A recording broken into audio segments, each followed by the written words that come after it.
Dear Sherry, after a long absence, I started regularly using cannabis again about 8 months ago. Generally speaking, I feel great, but one thing I have noticed is that even though I've been sleeping great, I hardly ever have any dreams anymore, and I used to have lots of vivid dreams. Could my cannabis use be the reason? Well, you're not dreaming that you're not dreaming. That's a good question. Before I get to the more in-depth answer, just want to remind everybody, hit that YouTube subscribe button and notification bell because I try to upload new videos every Wednesday. Diminished or even non-existent dreams are one of the few very real side effects of cannabis use. At least not dreams that you remember having.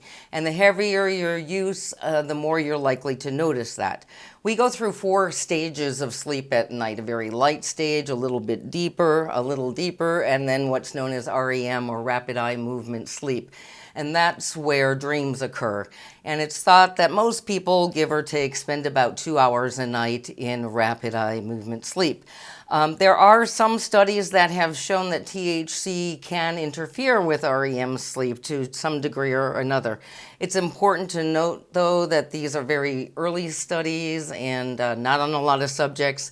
And so far, they have not been able to replicate the same effects. So these studies are far from conclusive, and scientists are kind of divided about how cannabis really does affect sleep.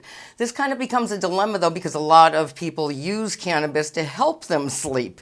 We kind of have a catch-22 here. Are we interfering with it or are we helping? The good news is that insomnia often seems to respond to lower doses, and dose is also correlated with how much you remember dreams or not. So if you can get a good response for insomnia on a very low dose of cannabis, especially THC, that's a better scenario and probably will interfere less with your dreams. Another thing, a 2019 study, and again, this is a very small study. I think there were only like 11 people in the study or 19 people in the study. Found that when cannabis users did recall their dreams, they tended to be more bizarre and more emotional and more vivid. So the dreams that were remembered were a bit more off the charts weird than the ones when they weren't using cannabis. So the bottom line is it does seem to interfere with REM sleep in some way, but the implications of this really at this stage is not known. But we also know that cannabis can help with sleep. So try to keep your THC doses at night as low as possible. Get a good night's sleep. Hope this helps.